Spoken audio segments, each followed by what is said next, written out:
Assalamualaikum warahmatullahi wabarakatuh. Kami dari kelompok 7 akan mempresentasikan tentang pengembangan model Reggio Emilia. Perkenalkan, nama saya Syifa Kartika Putri, NIM 82. Di sini saya akan menjelaskan tentang pengertian Reggio Emilia. Reggio Emilia merupakan sebuah pendekatan yang berlandaskan pada teori-teori perkembangan dan pembelajaran yang mengembangkan kemampuan konstruktivis pada anak. Reggio Emilia Approach atau REA adalah model pembelajaran yang menjadikan metode proyek sebagai metode utama dalam pembelajaran.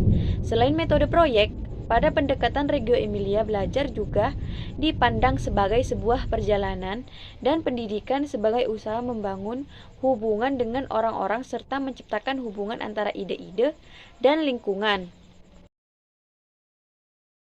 Selanjutnya saya akan menjelaskan tentang tujuan pembelajaran dalam pendekatan Reggio Emilia. Ada beberapa tujuan pembelajaran dalam pendekatan Reggio Emilia.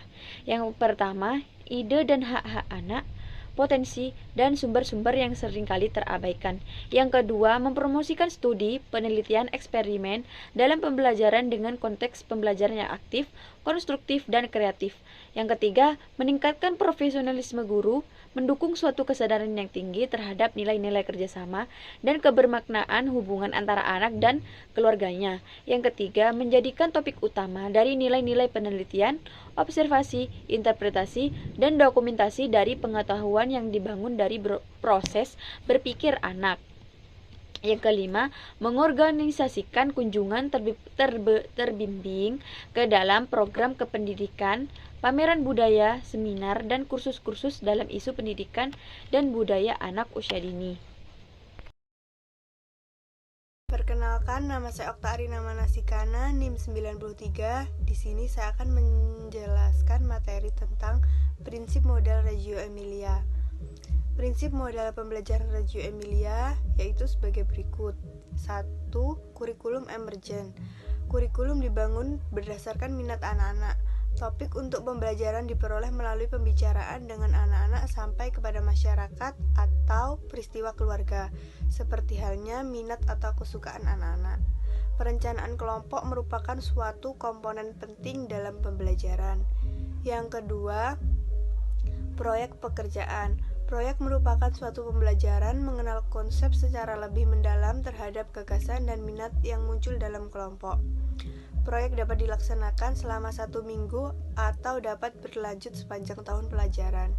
Sepanjang proyek, guru membantu anak-anak untuk membuat keputusan yang berkaitan dengan pembelajaran, seperti tata cara meneliti topik dalam pembelajaran dalam kelompok anak. Yang ketiga, kerjasama kolaborasi. Kerjasama kolaborasi dipertimbangkan dalam model pembelajaran Reggio Emilia untuk membantu pemahaman konsep pada anak. Anak-anak diarahkan untuk melaksanakan diskusi, dialog, kritik, membandingkan, membuat hipotesis, dan memecahkan masalah. Model pembelajaran Reggio Emilia memfokuskan pada keseimbangan antara pengembangan kemampuan individu dan keanggotaan kelompok. Yang keempat, guru sebagai peneliti. Peran guru dalam model pembelajaran Reggio Emilia sangat kompleks. Selain aktif sebagai pendidik, peran guru yang pertama dan utama adalah sebagai pembelajar bersama anak-anak.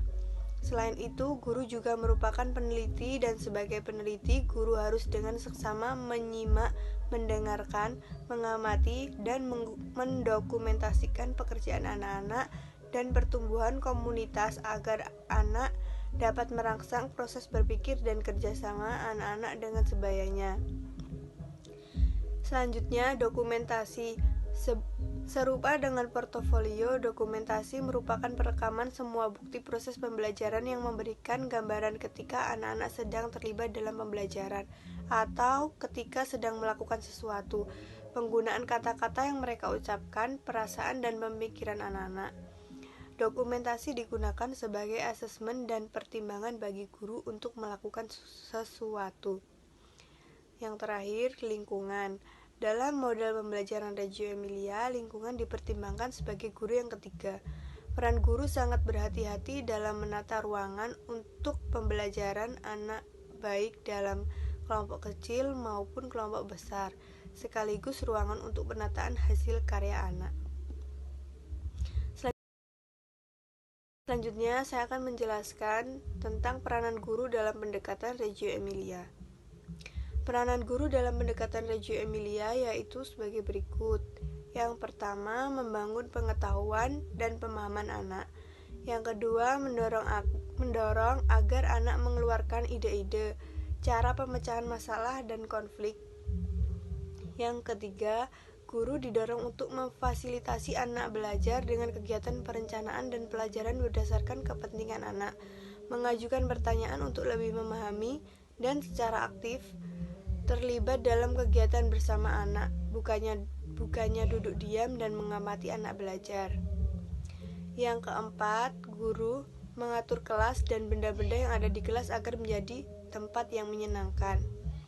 Yang kelima, mengatur jenis barang-barang di kelas agar dapat membantu anak membuat keputusan mengenai benda-benda yang akan digunakan. Yang keenam, mendokumentasikan perkembangan anak melalui visual, video tape record, dan portofolio. Yang ketujuh, ketika bekerja pada proyek-proyek dengan anak, guru juga dapat memperluas anak dengan mengumpulkan data seperti foto, catatan video, dan percakapan yang dapat diputar ulang di lain waktu.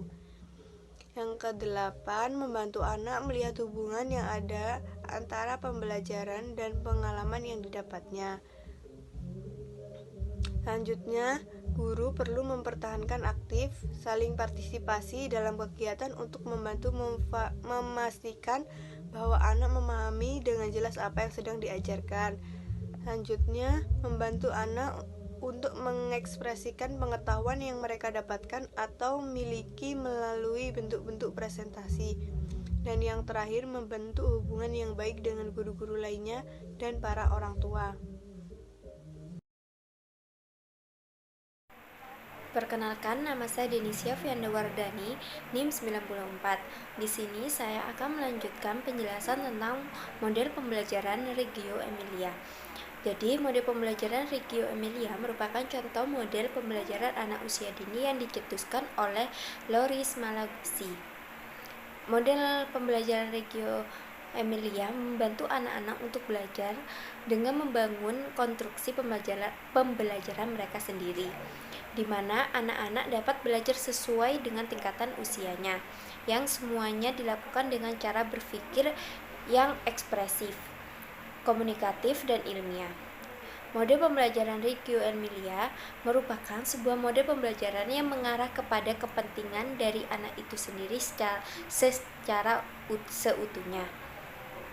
Model pembelajaran Reggio Emilia menerapkan pembelajaran proyek yang merupakan pengkajian yang lebih mendalam mengenai topik atau konsep yang sangat berarti bagi anak.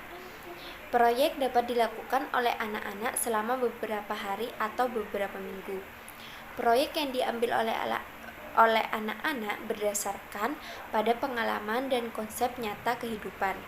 Jadi, perencanaan berdasarkan model pembelajaran proyek berusaha meningkatkan proses berpikirnya anak untuk meningkatkan kemampuan memecahkan masalah dan kemampuan negosiasi sosial. Baik, selanjutnya saya akan menjelaskan tentang kelebihan dan kekurangan Reggio Emilia. Jadi, kelebihan Reggio Emilia yang pertama, anak dilatih untuk bekerja mengamati sesuatu berdasarkan rencana belajar dan waktu yang telah disusun. Dan yang kedua, kurikulum yang dibuat berdasarkan kebutuhan anak. Dan yang ketiga, anak dapat bebas menyalurkan imajinasi melalui kreativitas anak yang didukung penuh oleh pendekatan ini. Dan kekurangan Reggio Emilia yang pertama, dibutuhkan banyak bahan dan perlengkapan untuk mendukung kreativitas anak. Tidak hanya itu, guru yang dibutuhkan pada pendekatan ini harus kreatif lagi terlatih. Dan yang kedua, dibutuhkan gedung yang luas untuk pendekatan ini, dikarenakan banyaknya sentra maupun area yang diperlukan pada pembelajarannya.